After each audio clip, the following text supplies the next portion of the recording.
2025, changement, changement, changement. 2025, changement. Nagot Will. 2025, changement. Tam Don Kam. 2025, changement, changement, changement. Si tu es nouveau sur cette chaîne, like, partage, abonne-toi et surtout, n'oublie pas de cliquer sur la cloche de notification pour ne pas rater les prochaines vidéos.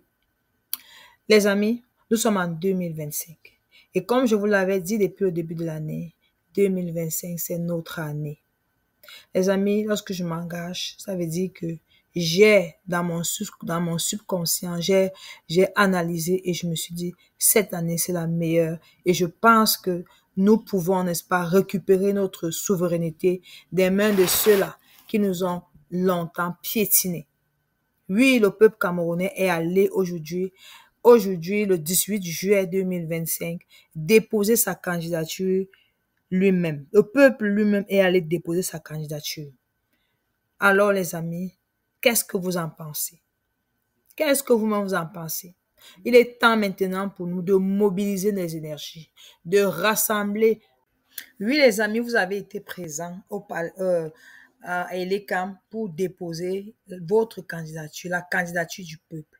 Mais il est temps que nous fassions savoir à nos frères et sœurs qui sont encore réticents, à nos frères et sœurs qui sont encore réfléchissants, qui réfléchissent encore, qui sont encore en retrait, de comprendre que cette année 2025, c'est notre dernière chance.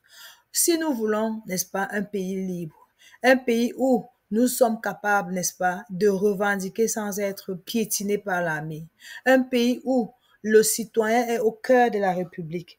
Un pays où le citoyen est au cœur de toutes les actions des hommes politiques.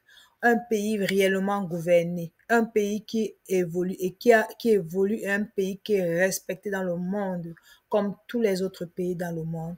Alors, il est temps que toi, mon frère, toi, ma sœur qui me regarde, que tu puisses te lever et dire non, plus jamais ça dans mon pays. Si tu veux que tes frères et tes sœurs arrêtent de mourir dans les hôpitaux par manque de soins, parce qu'ils n'ont pas de l'argent pour se payer ces soins, alors c'est cette année 2025 que tu dois te lever, mon frère et ma sœur. Si tu penses que si tu ne veux plus voir des accidents de route à gauche et à droite, pour chaque week-end, lorsqu'on va lorsqu'on se déplace pour aller dans nos villages, ou alors lorsqu'on prend des trajets pour aller ne serait-ce qu'au travail, chers amis, que que nous perdons les membres de notre famille. Les amis, lorsque je vous parle ainsi, c'est parce que j'ai l'un des miens qui a été victime d'un accident cette semaine et qui en est trépassé. J'ai tellement mal au cœur de penser à cela. J'ai tellement mal au cœur de penser à cela, les amis. Et je pense que cette année, il faut que ça change. Beaucoup comme cet oncle qui vient de perdre la vie à cause d'un accident de voiture.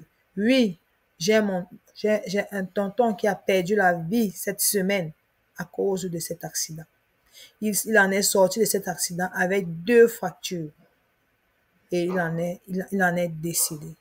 Ça, ce sont mes problèmes personnels, les amis. Mais ça arrive dans toutes les familles. Ça arrive dans toutes les familles et c'est de ça qu'on veut combattre.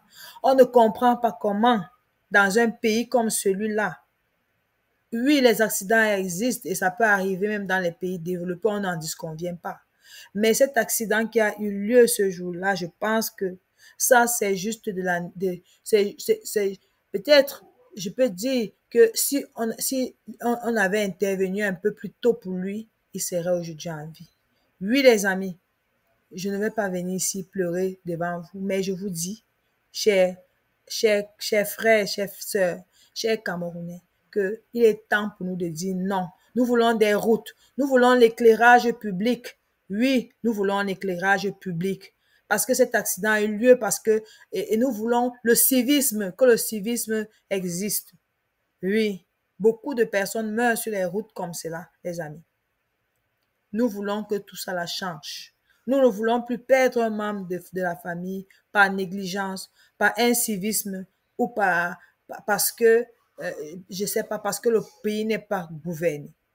Les amis, cette année, c'est notre année. Comme nous-mêmes, nous avons déposé notre dossier à Elekam cette journée du 18 juillet 2025, nous devons nous armer d'énergie, armer de courage pour que, n'est-ce pas, d'ici octobre 2025, que tous nos frères qui sont encore dans l'hésitation sachent que nous devons laisser de côté tout ce qui nous divise pour penser Cameroun. Oui, nous devons laisser de côté tout ce qui nous divise pour penser Cameroun. Parce que après tout, c'est le Cameroun qui gagne. Nous voulons un pays qui est respecté dans le monde, un pays riche et prospère. Nous voulons être chez nous. Nous voulons être bien chez nous.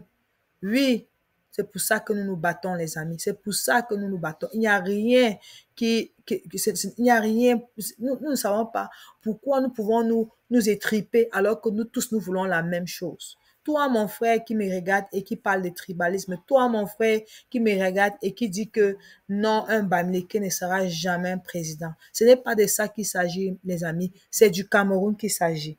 C'est le bonheur de notre pays que nous recherchons. Nous voulons nous exprimer, nous voulons être capables à chaque fois de nous exprimer. Même si Maurice Kamto arrive au pouvoir aujourd'hui et que demain, il fait ce qui ne va pas au peuple, nous devons être capables de nous lever et dire non, président, on ne t'a pas élu pour ça.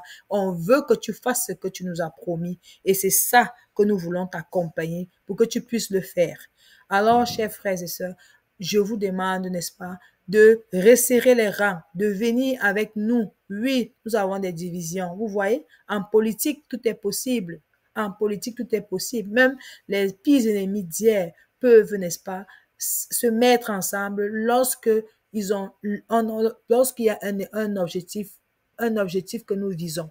Nous ne visons que, n'est-ce pas, la liberté du Cameroun et la prospérité de notre pays. Donc, c'est pour ça que nous devons, n'est-ce pas, nous unir. Laissez-nous les discours comme quoi le professeur Maurice Kamto a mené les gens à bateau. Non, le professeur Maurice Kamto n'a jamais mené personne en bateau.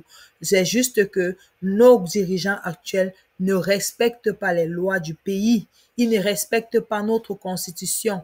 Ils ne respectent pas notre constitution quand il s'agit d'eux. Ils savent comment se lever et se mobiliser entre eux. Non, le peuple ne les intéresse pas. Chaque dirigeant qui est là actuellement à Yaoundé est là seulement pour sa poche. Et ça, nous ne voulons plus. Qu'est-ce que vous en pensez, les amis? Likez, partagez. N'oubliez pas, n'est-ce pas, de cliquer sur la cloche de notification pour ne pas rater les prochaines vidéos. Oui, les amis, cette année, c'est notre année et nous devons nous lever comme un seul homme pour pouvoir, n'est-ce pas, mener à bien n'est-ce pas, mener à bien ce combat. Oui, comme je l'ai dit, ce n'est pas seulement un combat qui sera sur le terrain politique, c'est un combat qui va aussi dans un combat spirituel. Nous devons nous armer spirituellement, avoir cette énergie-là qu'il nous faut pour pouvoir, n'est-ce pas, juguler ce régime quarantenaire de plus de 43 ans. Où sont les Alain Foguet? Où sont les Bibou Moussak? Qu'est-ce qu'ils ont fait? Qu'est-ce qu'ils ont fait pour mériter la prison? Jusqu'à 5 ans de prison. 7 ans de prison. Non, c'est pas justifié. Mais la libération arrive. Octobre n'est plus loin, les amis. Dès le lendemain de la victoire du professeur Maurice Kamto, ils vont être libérés. Merci de m'avoir écouté, les amis. Likez, partagez et n'oubliez pas de laisser votre commentaire parce qu'il est important que nous interagissons. Merci, bonne soirée ou bonne journée.